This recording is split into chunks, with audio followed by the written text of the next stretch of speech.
자, 이번 시간 이제 일제강점기 들어왔습니다. 드디어 우리가 일제강점기까지 왔네요.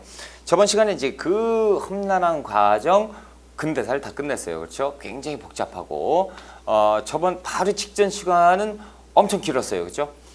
일단 죄송하고요. 그렇게 긴 강의는 원래 제가 끊어야 되는데 말을 하다 보니까 끊기가 좀 힘들어서 그냥 진행을 했어요. 그래서 양해를 좀 부탁드리고요. 이번 시간이 이제 일제강점기 들어왔습니다. 일제강점기 같은 경우는 시대 구분이 굉장히 중요합니다.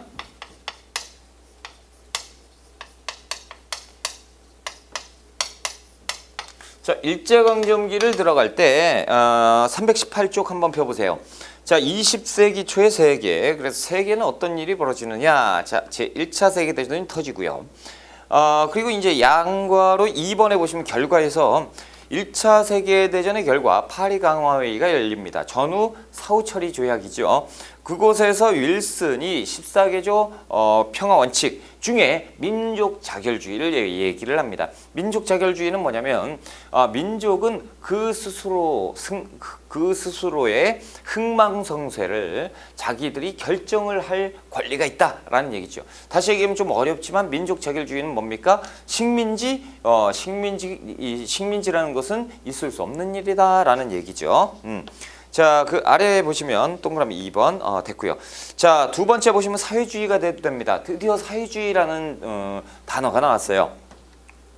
양보로 1번 러시아 혁명인데요. 러시아가 조금 있으면 소련이라고 변화가 돼요. 그래서 러시아가 혁명이 있는데 3월 혁명, 10월 혁명, 1917년에 러시아 체제 내부에서 혁명이 터집니다. 그래서 공화정이 수립이 되는데 그 10월 혁명에서 보시면 레닌이 이끄는 볼셰비키당이 정부를 수립했으니 이제 좀 변화가 옵니다. 양괄 2번에 소련의 변화라고 되어 있는데 레닌이 사회주의 개혁을 하고요. 그리고 신경제정책 추진, 그래서 소비에트 사회주의 공화국 연방, 줄여서 연방연, 그래서 소련이라고 부르는 거예요.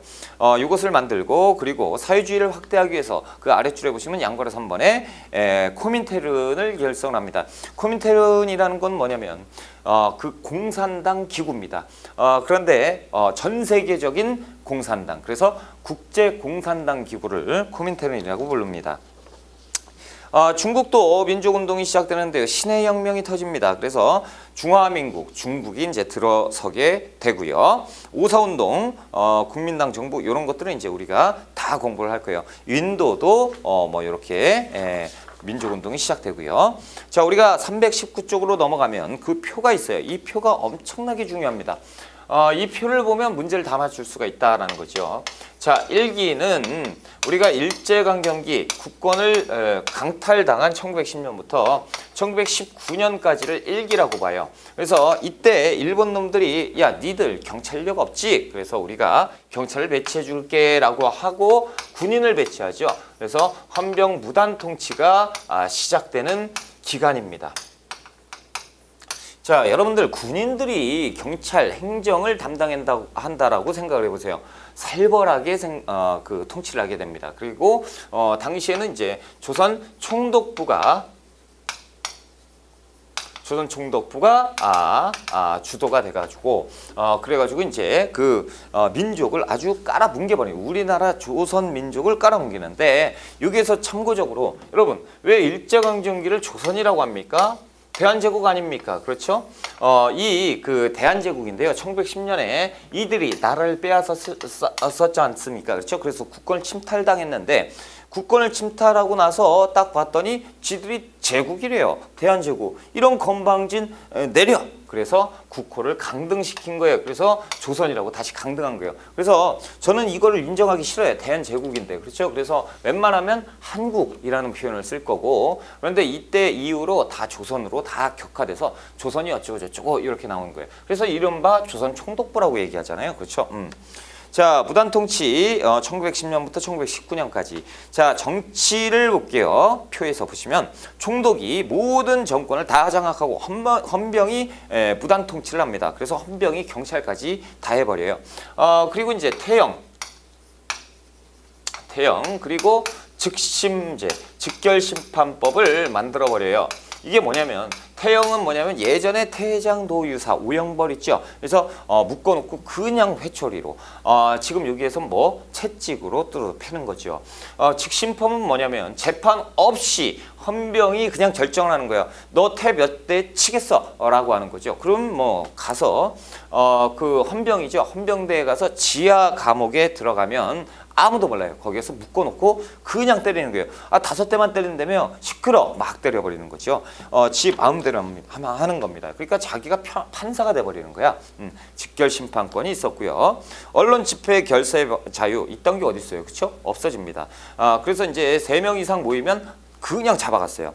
관리 교사들도 제복을 입혔고 검을 착용시켰어요. 그래서 수업할 때 이제 제복 입은 선생님이 와가지고 칼을 차고 수업을 하는 거죠.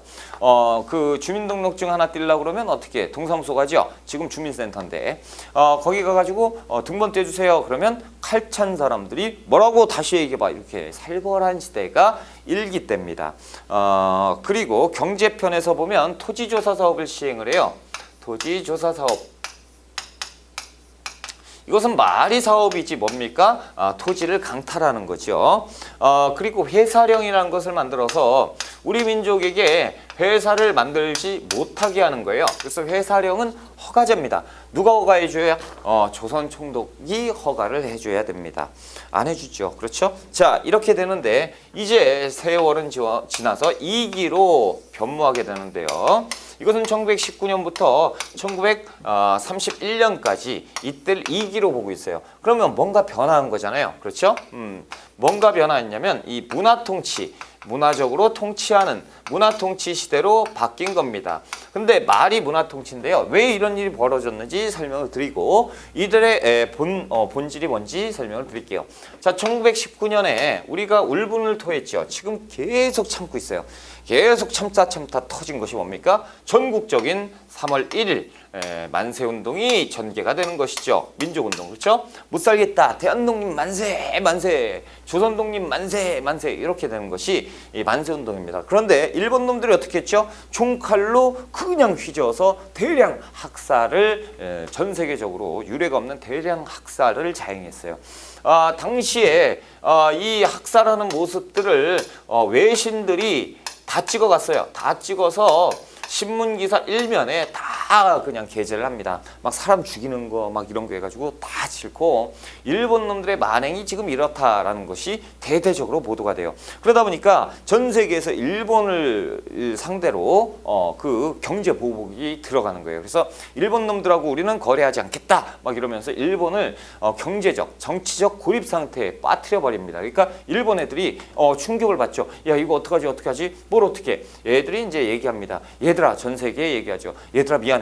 우리가 일부러 그런 것이 아니야. 일부러 그런 것이 아니고 우리가 그렇게 식민 통치를 그렇게 했던 것은 잘못한 거라고 생각을 하고 다시는 이런 일이 없도록 할게. 그래서 우리는 앞으로 문화적인 통치를 할 테니까 한 번만 살려줘라는 거죠. 국제적인 국제적인 여론이 엄청나게 악화되다 보니까 이놈들이 문화 통치를 해요. 그런데 이것은 기만책이었다라는 거죠. 기만적인 문화 통치예요. 전 세계가 일본을 비판하기 때문에 얘들이 머리를 쓴 겁니다. 그래서 얘들이 문화통치, 헌병 무단통치라고 했잖아요. 헌병이 경찰까지 대신했잖아요. 그러니까 야, 얘들아, 이거 미안해. 우리가 이제 보통 경찰, 일반 경찰로 바꿀게. 그래서 보통 경찰 통치로 바뀌게 되는 건데 이것은 어이가 없는 거죠. 기만책이에요. 요 2기 때 한 건 다 기만책입니다. 헌병 무단통치, 헌병들 다 모아서 얘기하는 거예요. 이제는 우리가 헌병들이 통치하는 시대는 갔다. 자, 옷 갈아입어 라고 해서 일반 경찰복으로 갈아입어요. 그리고 나서 공포하는 거죠. 얘들아, 우리가 헌병을 빼고 군인을 빼고 경찰을 하니까 아무래도 그 보안 유지하기가 힘들지 않느냐. 니네 나라를 지켜주기 위해서는 헌병 대신 할 수는 없지만 그래서 일반 경찰로 대체했으니 병력이 좀 필요하지 않겠어? 그래서 3배를 늘려버려요. 실질적으로 군인 3배가 갑자기 증강된 것이고 그리고 이제 보통 경찰, 특별 경찰이라고 해가지고 고등 경찰 제도도 만들어요. 그것은 뭐냐면 이 사상범, 특별한 사상범을 예의주시하는 다시 얘기하면 독립운동가를 색출하는 작업을 하는 이 경찰력이 있었으니 그게 또 고등경찰. 그리고 이 감옥을 3배 이상 증가를 시켜버립니다. 그렇다면 뭐야? 이때보다 3배? 그럼 뭐야? 더 잡겠다는 얘기잖아요. 그렇죠? 그런데 얘들은 겉으로는 조용히 있어요. 그러면서 뭐 합니까? 태형 직신법 막 두드러 패는 거? 아니야. 우리는 두드러 안 패. 그런 다음에 이제 잡아오죠. 그리고 지하 감옥에 가둬 놓고 야, 너 원래 착한 애잖아.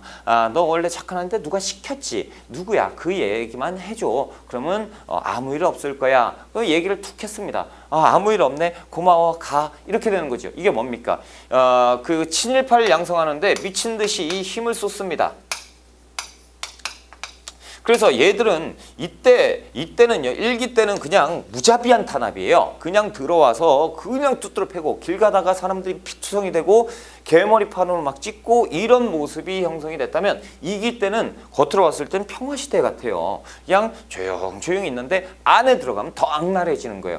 불어, 안 불어? 더 심한 고문을 가하고 그러면서 결국에는 막 말도 안 되는 그 생각할 수 없는 고문들을 자행했던 것이 2기 때예요. 그러니까 겉으로는 우린 문화적으로 통치하잖아. 봐봐 조용하지? 이렇게 돼버리는 거예요. 이게 친일파 양성에 아주 혈안이 돼서 오히려 그 민족을 분열하는 민족 분열책을 주도하는 것이 2기 때 이 일본 놈들이 추진한 정책입니다. 그러니까 우리 민족을 통해서 우리 민족을 잡아가게 하고 이런 분열기를 형성하는 것이 2기 때. 그러니까 기만 통치입니다. 자, 그리고 이제 그 정치편 볼게요. 기만적 문화통치라고 했죠. 친일파 양성을 통한 민족 분열책, 보통 경찰제 뭐 이런 것들이 있었고 경제에 산미증식 계획이 있습니다. 산미증식 계획. 이제 쌀을 수탈하는 거죠. 이런 것도 있었고. 자, 그리고 회사령을 폐지합니다. 이제 회사령도 폐지해서 이제 니들도 조선 사람도 회사를 만들 수 있게 되었네. 좋지라고 얘기하는 것인데 전혀 실상은 그렇지 않다. 자, 3기 때를 한번 볼게요. 1931년부터 광복 이후 1945년까지 1945년 8월 15일에 우리가 광복을 맞이합니다. 자, 이때 이 2기 때요. 얘들이 지금 기반적인 문화통치라고 했잖아요. 누구 때문에 그랬죠? 이 전 세계 열강들이 손가락질하니까. 그렇죠? 그러면서 경제 보복을 당했단 말이죠. 그러면서 경제가 마비되고 이렇게 돼버려요. 그러니까 얘들이 무슨 생각을 하냐면 자, 때는 됐다. 그러면서 얘들이 이때 우리가 힘이 없어서 이렇게 되는 거지. 그러니까 힘을 키워요. 군대를 미친 듯이 양성을 해서 전쟁을 하기 위한 전쟁 준비를 했던 때가 2기입니다. 그러니까 이 1931년에 만주사변을 일으켜요. 만주사변이라고 하는 것은 만주를 공격해서 만주를 점령해버리는 것이 침략전쟁이 시작된 것이 31년입니다. 그러니까 31년엔 침략전쟁이 터지고요. 그리고 1932년엔 상하이사변을 터뜨리고 1937년에는 중일전쟁, 그리고 1941년에는 진주만을 습격해서 제2차 세계대전을 터뜨려버리는 거예요. 이것은 뭡니까? 3기 때는 전쟁에 돌아버린 거예요. 일본 놈들이 전쟁에 돌아왔습니다. 그러면서 막 이제 대놓고 막 대량 학살하고요. 학살이 문제가 아니죠. 전 세계를 상대로 지들이 니들 다 죽여버리겠어 이런 거니까 공표한 거죠. 전 세계를 상대로 전쟁을 선포했어요. 눈치 볼 게 뭐가 있습니까? 그렇죠. 이제부터 참아냈던 일본 입장에서 참았던 이 조선인들 다 죽여버리겠어 라는 정책이 시작되니 그것이 그 살벌한 민족 말살을 시켜버리겠다라는 민족 말살 통치가 시작되는 겁니다. 민족 말살 통치라는 것은 뭐예요? 조선 민족을 없애버리겠다라는 거죠. 그래서 이때는 뭐 일본말, 조선말이나 우리나라 말이나 글, 역사 이런 걸 얘기를 하잖아요. 그러면 아주 그냥 박살을 내버렸어요. 왜? 조선 민족이라는 민족은 없거든요. 일본 민족이에요. 그러니까 조선이 아닌 일본이 돼버리는 거죠. 얘들이 그런 작업을 하는데 그래서 한국신민화라는 단어를 쓰는데요. 한국 뭡니까? 황제가 다스리는 나라, 지네 나라를 얘기하는 거죠. 지네 나라의 신민, 백성이 돼야 된다라는 거고, 한국신민의 서사를 암송시키고, 그리고 이제 신사참배예요. 신사라는 것은 일본 애들의 위인들이 모셔져 있는 곳인데 우리는 그런 표현을 쓰면 안 되죠. 뭐라고 합니까? 일본 놈들의 위인? 그거는 그들의 입장이고요. 우리한테는 원수잖아요. 그런데 이 원수의 묘지에다가 신사라는 것은 그들의 신이 이런 것들을 일본 놈들이 모셔놨다라는 건데 우리 입장에서는 그게 아니고 이 묘지 아닙니까? 이 국제적으로 혹은 우리 민족의 원수들이 묻혀져 있는 이 묘지에다가 신사 참배를 하라는 게 인사를 하고 숭배를 하라는 얘기죠. 이런 것들 강조했고 궁성요배입니다. 그래서 모든 행사가 있기 전에 궁성, 일본 동쪽에 착 보면 동쪽 끝에 가면 일본이 있죠. 그쪽을 보고 큰 절을 하고 시작하는 거예요. 이게 또 궁성요배. 한국 시민 서사를 암송하는 거 궁성요배 하고요. 노래 부르는 거지. 찬양하는 거. 이런 것들을 시켰고 그리고 그 창씨개명 있죠. 왜요? 제가 황씨잖아요. 그렇죠? 황씨는 없어져야 돼요. 왜요? 민족 말살이니까. 이 김, 이 박 이런 성씨는 없어져야 돼. 뭘로 바꿔요? 나카무라. 그래야 일본 사람이 되잖아요. 그렇죠? 이렇게 바꿔버리는 것이 이 3기 때입니다. 그리고 병참기지화죠. 우리나라 한반도를요 병참기지 다시 얘기해서 전쟁 기지로 만들려고 해버린 거예요. 그러니까 아주 그냥 가혹 그 단어가 안 맞죠. 그냥 개나 그 노비가 아니고 개나 소나 돼지처럼 그냥 막 했던 시기가 3기입니다. 그러니까 1기 같은 경우는 애들이 와서 무자비한 탄압을 하면서 눌러가지고 자기네 나라 일본인으로 동화시키려고 했다라고 보면 길 가다 그냥 두드러 맞고 근데 이제 명분은 서야 돼요. 그렇죠. 이렇게 두드러 맞고 2기 때는 뭡니까? 조용하죠. 그러지만 이제 들어가면 지하 감옥에 가면 더 잔인하고 가혹한 형벌이 기다리고 있었고 3기 때는 뭡니까? 그냥 제가 지금 얘기하죠. 막 가다 자 황씨 그러면 네? 라고 하면 네? 그러고 패버리는 거예요. 그냥 이유도 없어요. 근거도 없고 그냥 하이 안 했다는 거죠. 그냥 두드러 패는 이런 시기가 3기 때입니다. 사람이 살 수 없는 시기죠. 이렇게 되고요. 왜 그도 그럴 것이 뭡니까? 얘들은 전쟁에 미쳐 있거든요. 그러니까 우리나라 사람들은 다 뭘로 보여요? 총알바지로 보이는 거죠. 젊은 놈이네? 가자! 그래가지고 총도 안 주고 보내버리는 거예요. 총알이 아깝잖아요. 그렇죠? 그래서 우리가 전쟁하는데 총알바지가 되라. 이럴 때예요. 3기 때. 이 일제강점기에 1기, 2기, 3기를 가지고 자료를 줍니다. 다음 자료가 적용되었던 시기의 상황과 맞지 않는 것 1, 2, 3, 4, 5. 그래서 이 태영령이나 토지조사 사업 이런 것들을 자료로 제시를 하고 여기에서 찾는 거죠. 그렇죠? 이런 것들이 문제가 전통 문제고 이것이 보통 2문제 정도 출제가 됩니다. 그래서 우리가 1기, 2기, 3기 때를 나눠서 세부적으로 공부를 해보자라는 거죠. 자, 이제 페이지 319쪽에 표 있고요. 1번에 헌병무단통치. 자, 양거리 1번에 헌병무단통치 기구를 보자라는 거죠. 첫 번째 조선총독부가 나와요. 자, 조선총독부 일제 식민통치의 중추기구로서 조선총독이 행정, 입법, 사법, 군사권을 다 장악합니다. 그래서 이 총독은 누가 임명하냐면요. 일본에서 임명해요. 일본 왕이 임명을 해요. 다시 얘기해서 우리나라 대한제국 그러니까 한국의 그 실질적인 왕이 누구냐면 조선 총독인 거예요. 지네 나라에서 임명했으니까 왕이 돼버려가지고 와서 통치를 하는 것이다 라고 생각하시면 이해가 빠를 거예요. 자, 강력한 헌병경찰 통치가 시행되고요. 조선총독부 청사인데요. 이 조선총독부 청사 우리가 오른쪽에 그 그림 있죠. 사진 그림. 이것은 1910년 바로 만들어진 게 아니에요. 1907년 때 이 일본 놈들이 남산에다가 조선 통감부를 만들어요. 그러니까 통감부라고 하면 1905년부터 1910년까지 존재했던 조선 총독부의 전신이잖아요. 그러니까 그 사이에 있었던 때는 우리 민족이 독립운동을 했을 때 탄압을 했던 건 조선 총독이 아니고 조선 통감이죠. 그러니까 다시 얘기해서 안중근 의사 같은 경우 누구 어디에 탄압을 받은 거예요? 조선 총독이 아닌 통감부의 탄압을 받게 되는 거지. 자, 조선 총독부는요 1910년에 만들어졌는데 건물을 못 만들었어요. 그래서 1907년에 쓰고 있었던 남산의 조선 통감부를 그대로 이어서 썼던 거예요.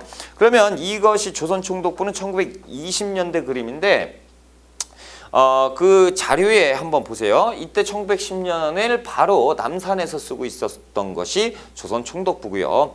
이 그 사진에 있는 것은 경복궁 안에다가 청사를 만들어 놨는데 이놈들이 웃기는 놈들이 이 경복궁 있죠. 그래서 근정전 이렇게 해서 이렇게 보이잖아요. 여기를 떡하니 막아가지고 여기 벽이나 뭐 이런 거 다 허물고요. 여기에다가 총독부 건물을 세워놨어요. 이 작업을 했으니 이게 1926년 이때 25년 1916년에 만들기 시작해서 1925년에 완성을 한 이 조선 총독부가 여기에 세워지는 겁니다. 일본 놈들의 근거지죠. 자, 그리고 이 총독부는 지금 있어요, 없어요? 없습니다. 그래서 이것을 박살내버렸죠. 1995년에 김영삼 정부에서 역사 바로 세우기 일환으로 봤더니 이것이 아직도 버젓이 있는 거야. 그래서 이것을 박살내가지고 없애버렸다라는 거죠. 요것은요, 지금 그 국립이 거기 아니고, 거기 어디죠? 독립기념관 있죠? 그쪽에 이 잔재물을 밑에다가 박아놨어요. 그래가지고 여기 동그라미 저 지붕 모양 있잖아요. 요 지붕 모양 동그라미 이렇게 돼 있는 게 여기 박혀 있습니다. 조금. 그래서 독립기념관 가면 한 번씩 밟고 오세요. 자, 동그라미 2번 본문에 보시면 동양척식 주식회사를 만들었죠. 토지조사 사업이나 토지 관련 분배 업무 그리고 농업 이민을 주선했던 것들이 여기에서 다 했고요. 공업 건설 회사 설립 이런 것들 모두 다 했던 것이 어디 있습니까? 조선총독부 정치. 그러면 지금 나와 있는 동양척식 주식회사는 뭡니까? 경제. 이렇게 보시면 돼요. 동그라미 3번에 이제 중추원인데 총독부의 자문기구로 만들어 버립니다. 그래서 중추원 관제 실질적으로 중추원이라고 하면 우리의 그 입법부라고 보시면 돼요. 근데 이 중추원을 조선 총독의 자문 역할로 바로 직속기관으로 만들어 버렸거든요. 그러니까 이 중추원의 관리였다라고 하면 뭡니까? 뼛속까지 친일파인 거죠. 이걸 왜 만들어 놨냐면요. 중추원에는 한국 사람들이 여기에 참여해라 라고 해서 조선인들만 참여해서 여기에서 이제 법을 만들 수 있게 했던 하나의 장치인데 실질적으로 중추원의 관리는 있었습니다. 그렇죠? 친일파들이 대부분 관리를 했겠죠. 그런데 여기에서 하는 게 뭐라고요? 법 만드는 거죠. 그러면 그 정식 회의라든가 이런 것들이 있어야 되잖아요. 3.1운동 이전까지 단 한 번도 없었다라는 거.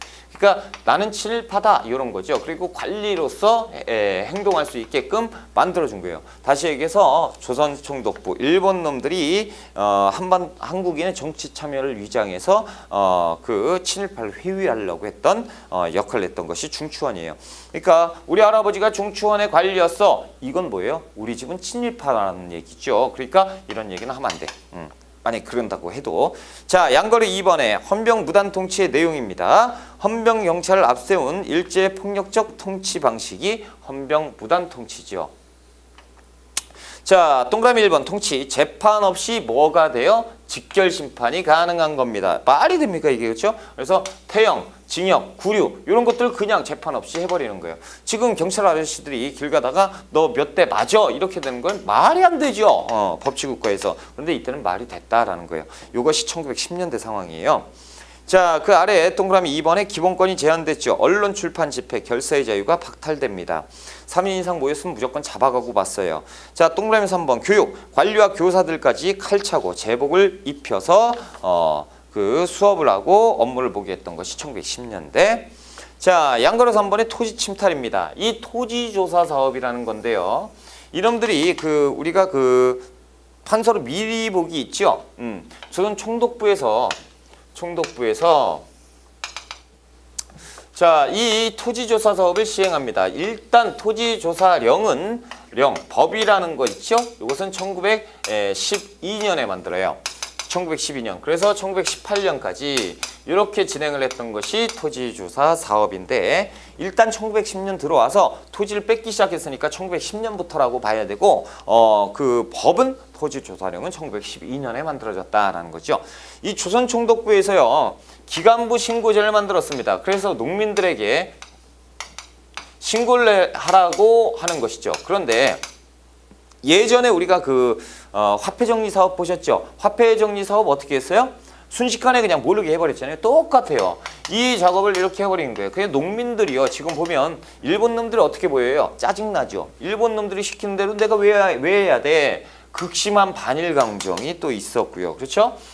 그리고 알지도 몰랐어요. 총독부에서 이런 사업을 시작한다는 것은 우리가 알지도 몰랐고 글자도 모르고 그렇죠? 그러니까 시간이 딱 지났어요. 난 농사 짓고 있는데 헌병들이 옵니다. 조센진 막 그러면서 두드러펴면서 나가 그래. 왜 나가? 이 땅은 바로 이제 총독부의 소유야 이렇게 돼버리는 거예요. 농민들이 다 땅을 잃어버리는 거죠.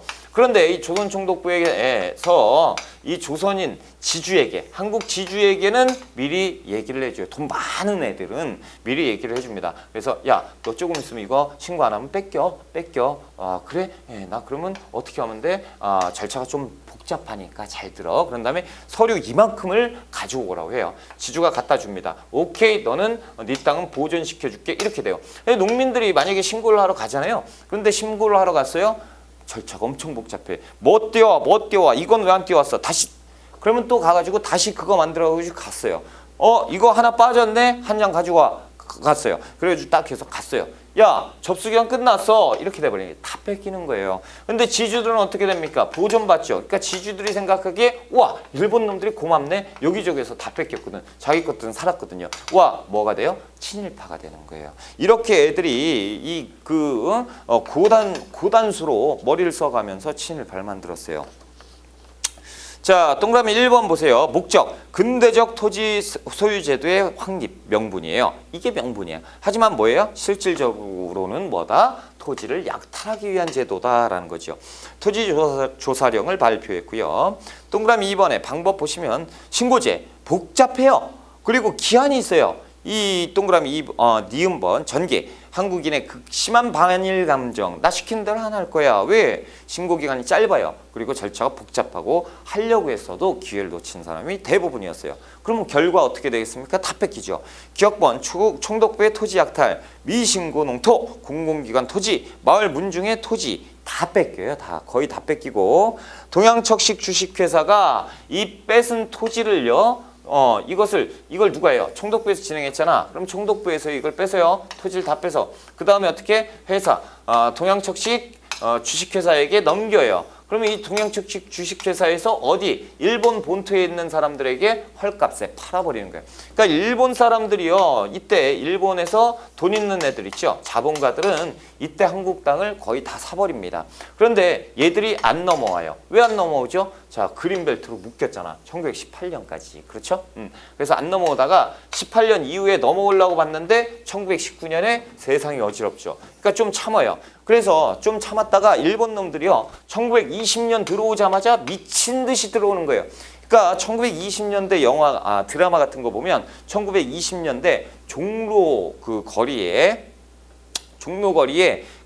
뭡니까? 일본 상점이 엄청나게 들어와 있는 걸 보실 수가 있을 거예요. 그게 왜 그러냐면 이 토지 사업 해가지고 일본 자본가들이 좀 참았다가 막 들어올 때가 이기 때거든. 그래서 엄청 많이 들어오게 되는 겁니다. 자, 아무튼 니은번 볼게요. 토지조사 사업의 결과 니은번. 과세지 면적이 증가됩니다. 왜? 얘들이요 측량을 다 했죠. 그러니까 세금을 마음대로 부과할 수 있어요. 그러니까 얘들 총독부의 수입은 어떻게 돼요? 증가하지요. 세금 거두니까 증가한다라는 거고. 디귿번 식민지주제 확대. 지주의 권한이 확대됩니다. 그렇죠? 그래서 지주가 친일파가 되죠. 그래서 총독부하고 탁 달라붙어서 어쩌고저쩌고 하니까 총독부에서도 이 농민들은 뭐가 돼요? 대부분 소장농이 될 수밖에 없죠. 소장농이 되니까 누구의 소장농이에요? 지주. 그러면 친일파의 소장농이 돼버리잖아요. 그렇죠? 그러니까 지주가 총독부에서 지주에게 세금 내라고 얘기하면 알았어 기다려. 그래서 소작인을 밟아버리는 거죠. 그러니까 소작인이 돈을 뺏겨요. 그렇죠? 그럼 지주가 그걸 내게 되는 거예요. 소작인들이 굉장히 힘들어져요. 예전에 우리 조선시대에 소작료는 얼마였습니까? 2분의 1이었죠? 2분의 1 거의 80%를 내게 합니다. 일제강점기 가면. 그러니까 이 지주의 권한이 엄청나게 강해져요. 만약에 소장농이 지주한테 덤비잖아? 그러면 누가 봐줘요? 이 친일파잖아요. 일본 놈들이 봐주죠. 이 소장농은 죽어버리는 거예요. 그렇죠? 그러니까 지주가 완전 친일파. 이게 이런 세상이 다 있어. 그렇죠? 자, 디귿번 식민지주제 확대. 지주권의 권한이 강화됩니다. 소장농은 권리가 더욱더 약화되고요. 소장농은 도지권. 도지권이라는 것이 예전에 조선 후기에서 우리가 공부했는데 타조권, 타조법, 법 배웠죠? 이 도조법이 소장농의 권리를 보호하는 권리잖아요. 그렇죠? 그래서 정액제도 이렇게 해서 정액료로 정액화해서 소장료를 납부했던 이 도조법의 그 근거에서 소작권을 가졌던 그 도지권이라고 하는 건데 이런 것들 다 무시죠. 그렇죠? 다 무시당하는 거예요. 기한부 계약에 의한 소장농으로 전락하고 농민들은 몰락하기 시작해요. 자, 양가로 4번의 산업의 침탈이죠. 이 회사령이라는 것을 만들어 놓는데요. 회사 설립 시 총독부가 허가를 해줄 수밖에 없는, 그렇죠? 허가제로 만들어 버렸다라는 거예요. 허가제 중요하죠.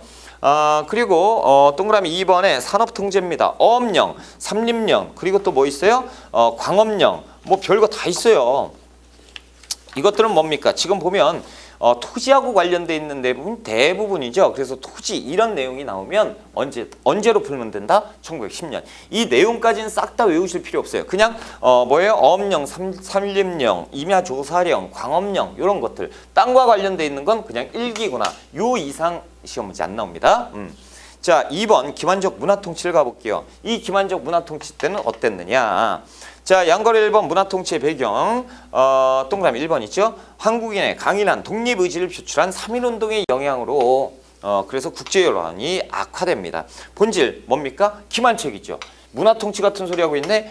기만책입니다. 그렇죠? 민족 분열책. 그래서 친일파를 양성하는데 혈안이 됐던 놈들이 1920년대입니다. 됐어요. 그리고 그 아래 보세요. 기만적 통치의 증거. 1923년에 일본에 대지진이 났어요. 지진이 나서 그 땅이 쩍 하고 갈려가지고 사람이 엄청 많이 죽었습니다. 그때 그 지진이 나면 그러니까 사회의 재난이 닥치면 질서가 무너지죠. 모르세요? 막 그 지진이 나서 막 그 진도 8 막 이렇게 나면 완전히 그냥 다 죽는 거거든. 다 죽어버려요. 그럼 뭐 전쟁이 나거나 그래 버리면 그 상황이면 어떻게 되죠? 여러분들은 인정하기 싫겠지만 음식점을 가서 털어버립니다. 슈퍼 같은 데 가서 다 도둑으로 변해버려요. 왜냐하면 이걸 챙겨야 비상식량 챙겨가지고 가잖아요. 그러니까 한순간에 막 아수라장이 돼버리거든요. 이 상황을 보고요. 일본 놈들이 이 질서를 유지하기 위해서 뭐라고 얘기하냐면 보세요. 이렇게 지진이 일어난 것은 이 한국놈 조선진들이 그 저주를 내려서 다 그리고 땅이 갈라져서 이런 재난이 닥친 거다. 그러니까 조선진은 죽여야 된다. 이렇게 되는 것이고 그리고 또 이게 말이 안 되잖아요. 그렇죠? 그리고 이 사회혼란을 야기한 것은 누구다? 조선진이다라는 거죠. 우리 대일본 제국의 그 신민들은 이 훌륭한 백성들이기 때문에 이런 짓을 안 한다. 이때다 싶어가지고 혼란을 야기한 것은 조선진 아닙니까? 라고 하면서 우리 조선 사람, 한국 사람들을 대학살 내버렸어요. 자, 그 학살 몇 명? 8,000명 정도를 그냥 길 가다가 죽여버렸어요. 그때 보이면 한국 사람 같으면 다 죽창으로 찔러 죽이고 막 그랬습니다. 이것이 인도적인 통치입니까? 이게 말이 되면 이 기만 통치의 증거가 되는 것이다. 동그라미 3번 목적. 한국인의 이간 분열을 유도하고 친일파를 양성하는데 혈안이 됐을 때가 이기 때입니다. 1920년대. 자, 동그라미 4번 보시면 문화통치의 내용 볼게요. 기억번 총독 임명 규정 제정. 그래서 조선 총독은요 현역 육군 대장 중에서 임명했어요. 그러니까 이제 좀 살벌한 거 아니냐? 그래 우리 문화통치야. 이기 때는 문관도 임명할 수 있게 할게 단 한 번도 한 적이 없다라는 거죠. 니은번 보통경찰통치 그래가지고 옷만 싹 갈아입히고 3배 이상 병력 증가시키고요. 그렇죠? 감옥 증설하고 고등경찰제라고 해가지고 독립운동을 더 탄압하고요. 그렇죠? 자, 디귿번 치안유지법을 공표했는데 치안유지법이라는 건 뭐냐면 치안을 유지할 거야, 혼란을 방지할 거야 라고 해서 법을 만든 건데요. 이것은 당시에 우리 독립운동가들이 이 폭력을 수반한 무력을 행사하면서 독립운동을 했던 대부분의 독립운동가들은 사회주의계의 독립운동가였습니다. 이 사회주의계 독립운동가들을 탄압하기 위해서 만든 것이 치안유지법이에요. 아마 다다음 시간에 제가 설명을 드릴 거고요.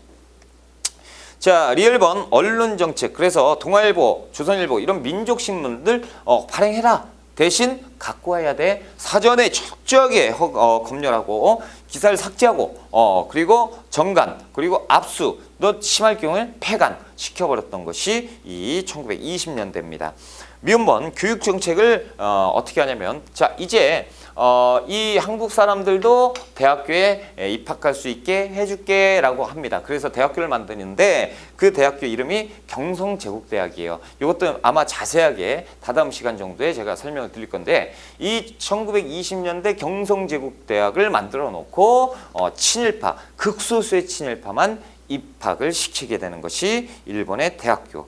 자, 비읍번 기타 보시면 중추원 확대하고요. 제복, 착검, 태형 이런 것들은 폐지하는 것이 1920년이에요. 왜? 문화통치처럼 보여야 되잖아요. 그렇죠? 한국인 관리도 임명하고요. 누구예요? 친일파겠죠. 식민사관을 정립을 시킵니다. 그래서 보이지 않는 곳에서는 더욱더 악랄한 통치를 했었다. 식민 통치를 했었다라는 거죠. 자, 양과를 2번의 산미증식계획인데요. 이 산미증식계획은 뭐냐면 산미, 증산하는 거예요, 쌀을. 이것을 증식, 쌀의 생산을 증식하는 계획입니다. 그렇죠? 산미 증식 계획인데 이것은 왜 이렇게 터졌냐면요. 여러분들은 판서로 미리 보기를 보시면 됩니다. 자, 일본 본토에서요. 산업화가 빠르게 1920년대에 일어납니다. 그러면서 농촌에서 이촌양도 현상이 일어나요. 그래서 도시로 점점 갑니다. 그러다 보니까 농사를 짓는 사람들이 수가 적어지고 그러다 보니까 이 쌀값이 폭등하게 되죠. 도시는 도시대로 도시 문제가 생기고요. 농촌은 농촌대로 쌀값이 폭등하면서 사회 혼란이 야기돼요. 그래서 이 일본 놈들이 머리를 쓴 것이 자 총독부 잘 들어 이렇게 해서 쌀값을 안정하면 사회 혼란이 좀 누그러들 것 같으니까 니들이 해결을 봐봐 라는 거죠. 총독부에서는 바로 시행합니다. 무엇을 시행해요? 산미증식계획. 그래서 이 농민들에게요. 우리나라 농민들에게 가진 좋은 짓을 다 해요. 뭐냐? 뭐 농자도 개량해주고요. 농기구도 좋은 것도 바꿔주고 저수지도 만들어줘요. 그러니까 농민들이 우와 어떻게 이런 일이 있을 수가 있지? 일본 놈들이 벼락을 맞았나? 왜 이렇게 정신없이 이렇게 좋은 일을 해? 막 이렇게 됐을 때 원래 생산량이 있죠. 원래부터 예전부터 생산량이 있었고 그리고 지금 갑자기 변화돼서 증산량이 있잖아요. 그렇죠? 그래서 얘들의 목표는 원래 뭐였냐면 증산량 있죠. 이 증산량, 생산량은 놔두고 증산된 이 식량을 퍼날르는 게 계획이었어요. 그러니까 농민들이 와 증산됐다라고 했더니 역시나 총독부에서 그랬죠. 내놔 조센지나 이게 뭐야 역시나 니들이 좋은 일을 할 리가 없지. 그래서 뺏깁니다. 그런데 계속 퍼날르는데 모자라요. 그러니까 이게 생산량까지 더해서 그래서 뺏어가는 거죠. 그러니까 농민들은 그 생산량은 예전보다 훨씬 더 늘었지만 배가 더 고파지는 거죠.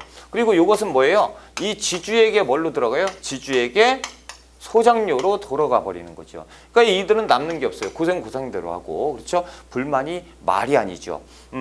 야 이거 어떻게 할 거야? 어떻게 할 거야? 그러니까 이제 총독부에서 얘기합니다. 잠깐 기다려. 만주에서요. 개나 돼지한테 그 사료로 쓰는 사료 재료인 그 잡곡 있죠? 이것을 수입해 와요. 그리고 농민에게 먹입니다. 자 됐지? 이거 먹고 살아. 이렇게 되는 거죠. 농민이 돌아버린다라는 거죠. 게다가 여기에 종자 개량 이런 것들 했잖아요. 이런 비용이 들어갔잖아요. 이 비용을 또 수거하기 시작해요. 그래서 지주에게 부담을 시킵니다. 그러니까 지주가 열받아요. 열받아. 야 니들 그런 거 아니야. 니들 그 총독부 관리가 됐을 때 내가 얼마씩 뇌물 주고 그렇게 니들 뒤에 봐줬는데 이럴 수가 있어 나한테? 뒤통수 크게 맞았어? 그랬더니 얘기하죠. 야 너하고 나하고 그런 관계가 아니잖아. 내가 이렇게 했다는 건 뭐야. 얘들한테 거들한 얘기잖아. 그런 거야. 그러면서 지주들이 농민에게 걷어서요. 남아있는 부분까지 걷어서 갖다 날르는 거예요. 농민들은 죽어버리는 거죠. 그렇죠? 그리고 이 지주들은요. 오히려 농민들한테 뭐 받죠? 소장료 받죠. 그래서 쌀이 남아돌아요. 농민들이요. 먹고 살 쌀이 없죠. 그러니까 쌀을 구하러 다녀요. 얘들은 이걸 팔아요. 그러면서 이윤이 극대화되죠. 그러다 보니까 더욱더 부자가 되는 거죠. 그러니까 지주들은요, 누가 고마워요? 총독부, 일본 놈들이 고마운 거죠. 이거 말이 됩니까? 자, 그리고 여기에서도 일본에서도 쌀을 계속 퍼날르니까요, 쌀값이 안정이 됐습니다. 와, 행복하지요. 야, 이제 그만해도 될 것 같아. 그런데 계속 퍼날러, 계속. 그러니까 일본에서 쌀값이 오히려 폭락해버립니다. 그러니까 이게 난리가 났죠. 이 농민들이 니들 지금 우리를 죽이려고 하는 거냐 살리려고 하는 거냐, 뭔 정부가 이래. 그러니까 일본에서 총독부에게 얘기합니다. 야, 수입하지 말라고, 수출하지 말라고 니들 왜 이렇게 하는 거야 라고 얘기하니까 총독부에서 알았어 그러고 끊었는데 그래도 막 들어가잖아요. 그렇죠? 그러니까 이것을 어떻게 했는 줄 아세요? 바다에다 다 던져서 버렸습니다. 이 쳐죽일. 그렇죠? 이 바다에 진짜 화가 나요. 아무튼 이런 게 있었고요. 그리고 제가 여기에서 말 실수를 한 거 있죠. 뭐예요? 수출. 그것은 일본 놈들이 얘기하는 것이고요. 자, 이것은 수출이에요? 수탈이죠. 수탈. 이거 수탈이죠. 그 혹자는 얘기하죠. 아, 이거 산미증식 계획이 어떻게 수탈이냐? 수출이다. 우리가 돈을 받았지 않느냐라고 햇소리를 내야 되는데 보세요. 여러분들 핸드폰 있죠? 핸드폰이 한 80만 원 정도 된단 말이야. 그럼 제가 가서요. 여러분을 묶어놔요. 딱 묶어놓고 이 핸드폰 가지고 이거 좋은데 내가 너한테 돈 주고 살게. 얼마요? 800원 딱 놓고 가는 거예요. 그럼 내가 산 거야? 이게 산 거예요? 이게 말이 됩니까? 이거는 수탈이라는 표현을 써야죠. 그렇죠? 수출이 아니다라는 거예요. 수탈. 아무튼 이때 수탈항구로 엄청나게 성장을 했던 것이 목포와 군산이에요. 그래서 이 목포와 군산은 시험에 나온 적이 있고요.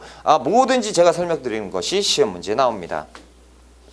자, 그래서 그 그림이 여기에 써 있어요. 자, 동그라미 1번에 배경 1차 세계대전 이후에 일본이 산업화가 돼서 이촌양도. 그래서 그 아래에 보시면 쌀값이 폭등하죠. 그래서 뭐를 합니까? 산미 증식 계획을 하게 됩니다. 자, 그 자료 밑에 보시면 동그라미 2번 있죠. 내용, 한국의 대규모 농업 투자, 뭐 이런 종자 개량 이런 것도 다 했다는 거야. 동그라미 3번에 보면 1차 계획, 2차 계획이 나눠지는데요. 우리는 그냥 뭉뚱그려서 1, 2차 계획 필요 없고요. 뭐 1920년부터 25년까지, 26년에서 34년까지 이렇게 되잖아요. 다 무시하시고 뭘로 푸시면 돼요? 1920년대 산미증식 계획이 있었다라는 요걸로 보시면 돼요. 무조건 1920년대로 푸셔야 됩니다. 저는 정확하게 써드리기 위해서 1차, 2차를 나눠서 써드린 건데 20년대로 보면 돼요. 그리고 이 산미증식 계획을 중단한 이유는 무엇입니까? 우리 민족을 위해서요? 말도 안 되는 소리죠. 자국 내 농민 보호를 위해서 중단한 거죠. 됐습니다. 결과 볼게요. 동그라미 5번에 기억번. 식민지주제가 강화되죠. 그래서 수리조합비, 품종개량비, 비료 대금 등 증산비용을 지주에게 부담시키고 지주는 농민에게 오히려 다시 부담시켰으니 농민들이 죽어나갔다. 동그라미 니은번 농민 몰락이죠. 일제가 강제로 수탈해간 미국이 증산량보다 훨씬 많았어요. 자, 디귿번 농촌의 변화, 소작쟁이의 전개. 그래서 막 난리가 납니다. 소작 막. 자, 그 옆에 쌀 중심의 단작형 농업 구조가 변화되었다. 당연하죠. 하나만 하게 되잖아요. 그렇죠? 식민지 지주제의 강화. 지주는 더욱더 친일파가 되는 것이죠. 그렇죠? 자, 리을번 잡곡 수입. 그래서 만주에서 조, 콩 이런 말도 안 되는 걸 갖다가 먹였어요. 자, 6번 영양. 목포와 군산은 뭘로? 쌀 수탈항으로 성장했다라는 거죠. 양가로 3번 일본 자본의 조선 침투예요. 동그라미 1번 배경, 동그라미 2번 회사령 철폐인데요. 여러분들 보세요. 아까 일본 놈들이요. 1910년대 토지를 다 샀어요. 그래서 20년대에 국내로 막 들어온다고 했잖아요. 그러면 얘들이 뭐예요? 자본가지요. 돈이 있어요. 그러니까 들어와서 뭐 할 거예요? 회사를 만들어야죠. 근데 이 회사를 만들려고 봤더니 이상한 제도가 있어요. 회사령이라는 거. 이것이 또 허가제고 굉장히 까탈스러워요. 그리고 총독을 만나려면 힘들어요. 왜 그렇죠? 얘들이 그때 그렇게 해왔어요. 이동안, 그렇죠? 이때 동안 총독이 안 만들어주려고 만나지도 않았고 굉장히 복잡하게 만들어놨어요. 그러니까 일본 사람들이 조선 총독을 찾아가서 계속 난리를 피는 거죠. 이게 말이 되느냐? 우리를 위한 것이냐? 누굴 위한 것이냐? 그러면서 총독이 왜 이래? 왜 이렇게 시끄러워? 봤더니 회사령이 있더라. 야, 그럼 빨리 철폐해. 그러면서 1920년대 철폐하는 거예요. 회사령이 없어지니까 당연히 허가제가 아니고 신고제로 바뀌죠. 신고제로 바뀌니까 일본 기업이 막 생기는 거예요. 그냥 만들고 제출만 하면 돼요. 신고했어? 그런데 이렇게 하면 일본 기업이 성장이 되잖아요. 반사적인 이익으로 우리 민족 기업도 이때 막 만들어지는 거예요. 신고만 하면 되니까. 그래서 민족 자본가들이 성장하기 시작하는 것이 또 1920년대입니다. 그렇죠? 그런데 이렇게 되다 보니까 우리 민족들이요. 어떤 생산품을 살 것 같습니까? 일본 걸 사지요. 왜? 일본 게 훨씬 질이 좋거든요. 그래서 우리 민족들이요. 어떤 움직임을 보이냐면 자, 우리가 만든 것을 우리가 쓰자라는 민족 물산장려 운동으로 전개가 되는 거예요. 자, 일본 거를 쓰게 되면 돈이 일본으로 유출되는 것이고 그러면 식민 통치가 더욱더 이 돈으로 오히려 우리를 탄압하는 데 쓰일 거 아니냐. 그러니까 우리 이렇게 사지 말고 조금 아쉽더라도 우리 물건을 사면 이쪽은 이 돈이 어디로 가냐? 독립운동가로 갈 것이다. 그러니까 독립자금으로 쓰일 거니까 우리 걸로 쓰자라는 우리가 만든 우리가 쓰자라는 물산장려 운동이 1920년대 확대가 되는 거예요. 자, 그 아래에서 보시면 동그라미 3번 일본 상품의 관세도 철폐해요. 1923년. 왜 그러죠? 일본 거 사라고요. 더욱더 싸게 내놓을 수가 있는 것이죠. 자, 3번에 민족 말살 통치가 있는데요. 배경 군부 쿠데타가 일어납니다. 그래서 1930년대 이때쯤 되면 애들이 쿠데타가 일어나요. 그래서 다시 한번 막부 시대가 열리는 거죠. 사무라이, 이제는 군인이죠. 그래서 군국주의가 돼버립니다. 이것은 되게 무서운 거예요. 사상적으로 애들이 주입을 하는 거죠.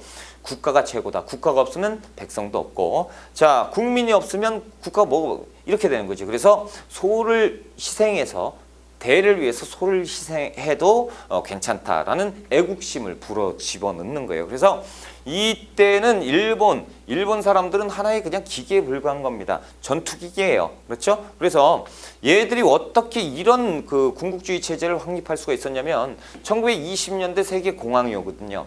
세계공황이 오면서 자신들은 피해를 입어요. 그러니까 일본 놈들이 그러는 거죠. 우리가 잘못한 건 아무것도 없다. 단지 전 세계가 경제건 뭐건 다 잘못해가지고 우리가 피해를 입는 것이다. 그러면 우리가 가만히 앉은 자리에서 손해만 볼 것이냐. 우리가 잘못한 거 없으니 원래대로 돌려야 된다. 그럼 우리 경제적 손해는 어떻게 하는 것이냐.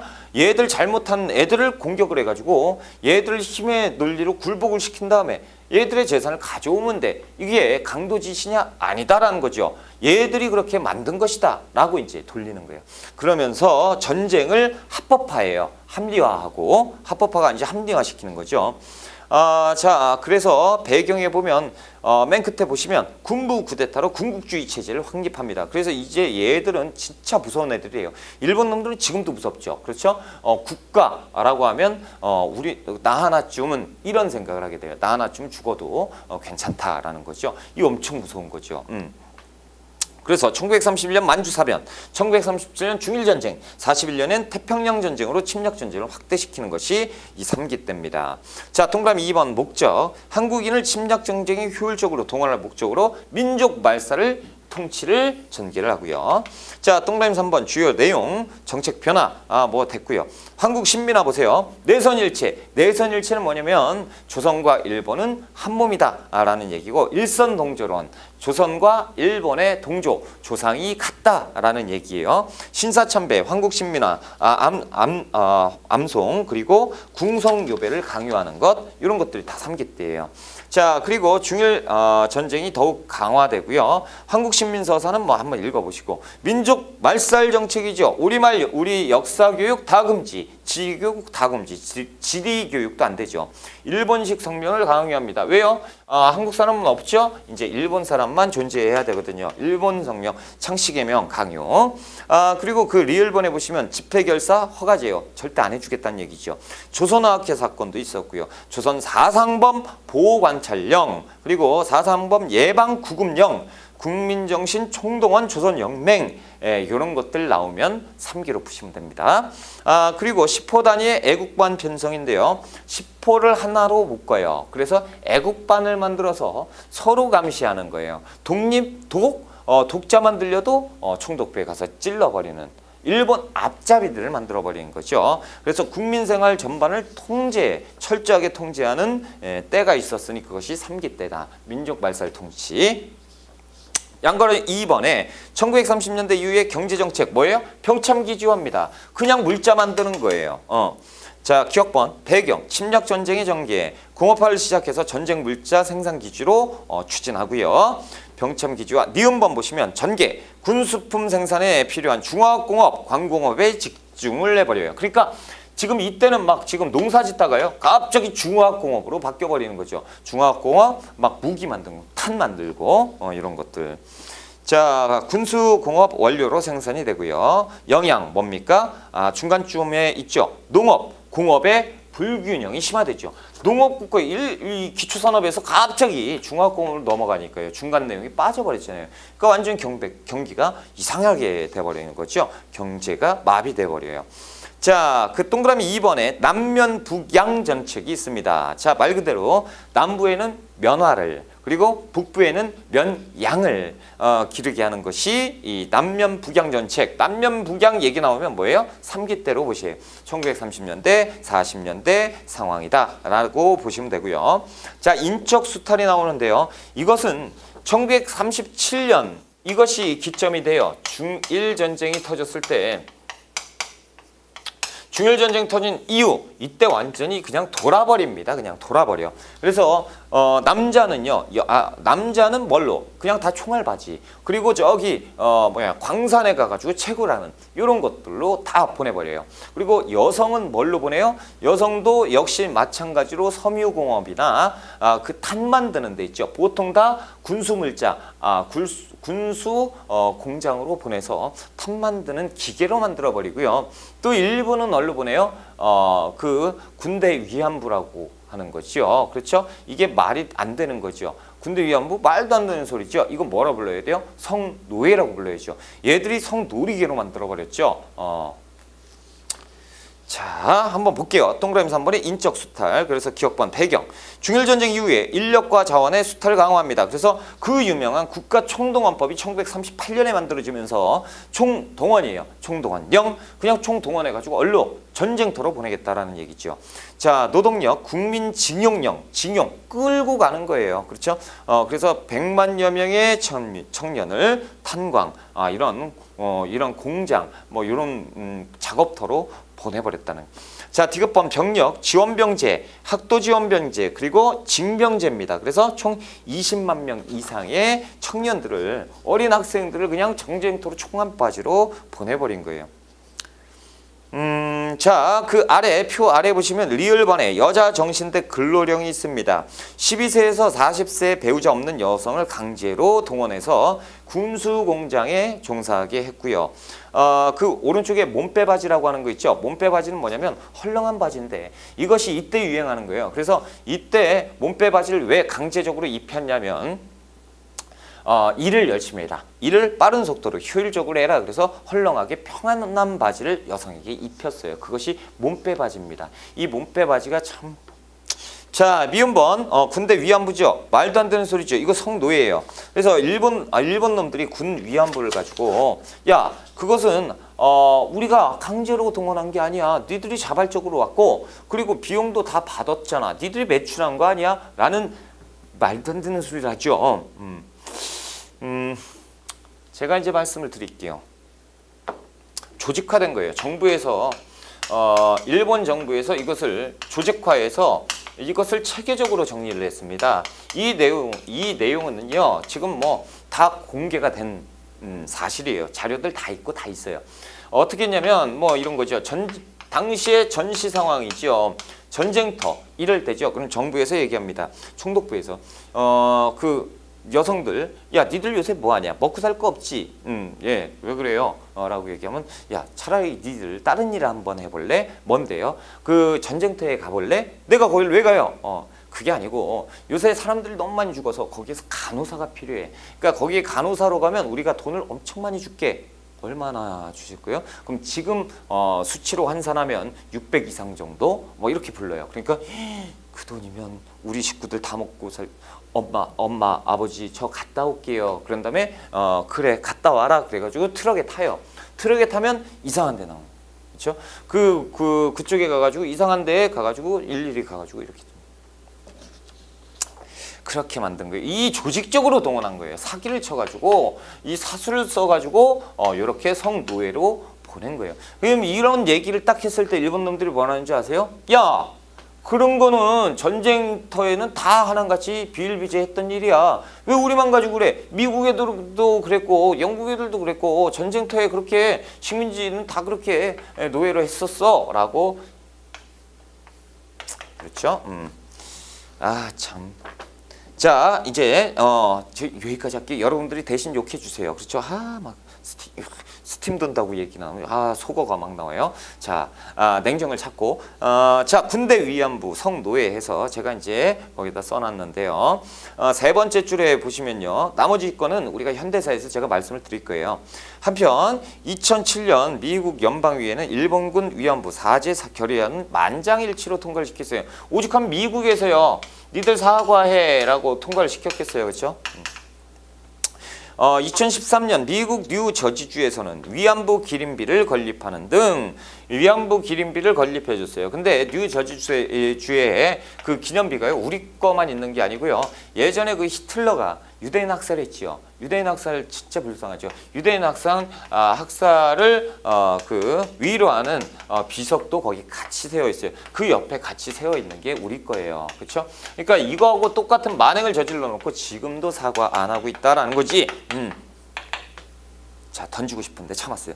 자, 동그라미 4번에 이제 물적 수탈인데요. 그것뿐만 아니고 사람은 그렇게 수탈 내가고 물적으로 기억번 식량을 가져갑니다. 그래서 식량 공출제, 식량 배급제, 배급을 했어요. 산미증식 계획을 재개합니다. 여기에서 조심해야지. 2기 때 산미증식 계획을 시작했다라고 하면 2기고요. 이것을 재개했다라는 표현이 나오면 3기입니다. 그렇죠? 재개. 단어 하나 차이지만 큰 차이예요. 가축도 증식하래요. 이 가축을 어떻게 강제로 교무시켜가지고 이런 놈들이에요. 니은번은 전쟁 물자. 그래서 쇠붙이를 공출을 하죠. 그래서 교회, 사원에 관련된 징이래. 그 종, 이런 것들 싹 다 걷어와요. 그냥 막 가서 두드러 패고 막 걷어오고, 우리 숟가락 다 걷어오고, 이거 뭐예요? 탄 만들려고. 그렇죠? 그러니까 얘들은, 자, 제가 지금 막 속어를 비속어를 하려고 그래서, 제가 참고 있어요. 그렇죠? 다시 한번 물적 수탈에서 식량 공출제, 식량 배급제, 산미증식 계획의 재개 같은 것들이 나오면 3기로 보시면 됩니다. 그 흥분을 감출 수가 없으니까요. 잠깐 진정을 하자는 의미에서 우리가 쉬었다가 가야겠죠. 예, 정리 잘 하시고요. 이 시기 구분하는 문제 진짜 중요해요. 정리 잘 하시고 우리가 조금 쉬었다가 가겠습니다.